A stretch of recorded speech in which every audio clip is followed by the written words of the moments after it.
Hello and welcome to this presentation on personal safety. How can I stay safe? This is the question as a self-defense instructor that I get asked all the time. So in this presentation, I'll split it into 4 parts and we will answer that question. The first part is about the theory of self-protection, some essential theory. The second part, we will talk about how violence happens and different types of predators.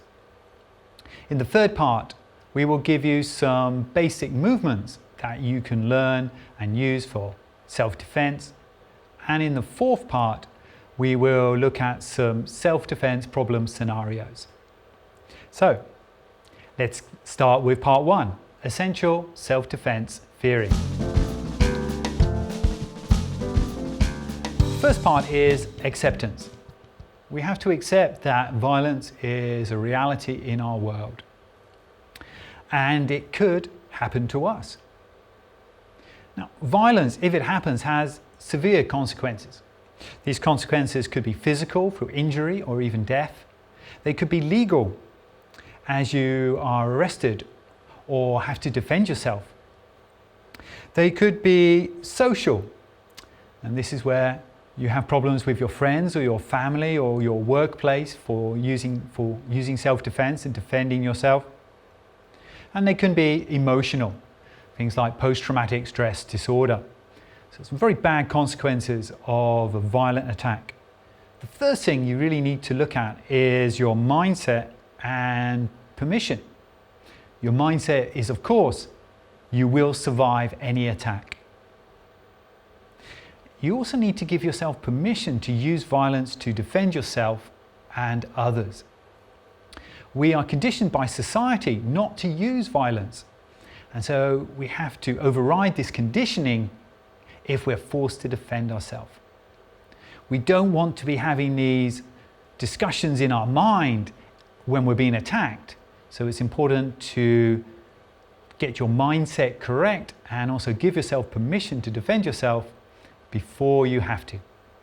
Okay, the good news is that the world is much safer, and violent attacks, about 95% of them, you can avoid them or de-escalate them or deter them. So there's only really a few instances where you'll have to physically go hands-on in self-defense. Also, humans are hardwired for survival. We have flight or fight instincts, which are there to help protect us. And we have other instincts, which are great at identifying dangerous people, dangerous situations, and dangerous activities. The bad news about these instincts is that they can't verbalize, they can't tell you why there's a problem, but trust those instincts. These instincts can be found in a strange feeling in your stomach or the hairs on the back of your neck rising. You think, oh, that's a strange, dangerous person, or this is a strange, dangerous place. Now, it's important not to worry about why those instincts, survival instincts, have been triggered. Honor and trust those instincts. The work of GAVIN DEBECKER will give you more information on trusting your instincts. An important part of staying safe is pre-planning. We need a plan. And a good way of making plans is to follow the work of BURESS. One of the good tactics is then-when thinking. For example, in driving, if you see an ice cream van, you can think, oh, maybe a child will run across the road, so I need to slow down even more, and when a child runs across the road, I will brake and maneuver around them. The same in your avoiding violence. If you see somebody by your car in a car park, then you have a set plan of action.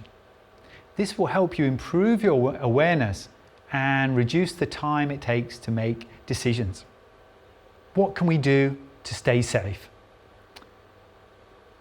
MACYOUNG'S devised a pyramid of personal safety. And in this pyramid, the violence is right at the top. And right at the base, there are many things you can do to become less likely to be a victim of a violent crime. The first thing we'll talk about at the base are walkaways. These are things that you do once and forget about. It can be locking your door before leaving for work. Next, we develop habits which keep us safer. These habits, like in road safety, we look to the left and to the right before we cross the road. And again, in personal safety, we can look around our environment to check it's safe. Awareness. As we look around our environment, we can spot dangerous situations and change our course of action so that we avoid them. Just like a driver, an experienced driver, can see the weather report, see that it's foggy later on, and can drive slower or decide to change their destination. We're able to use maneuvering and positioning to change our course of action. For example, not taking the shortcut through the park at night is a way that we can maneuver ourselves away from safety. As we said before, in giving yourself permission to defend yourself, it's important to have a knowledge of your self-worth. You are important. Your life is important. So learn how to defend it and learn how you can defend the lives of others who can't defend themselves. To this instance, we have boundaries. We all have boundaries of spatial boundaries, how close people get to each other, and behavioral boundaries. So knowing your boundaries is very important. Not only knowing your boundaries, but being able to verbally enforce your boundaries.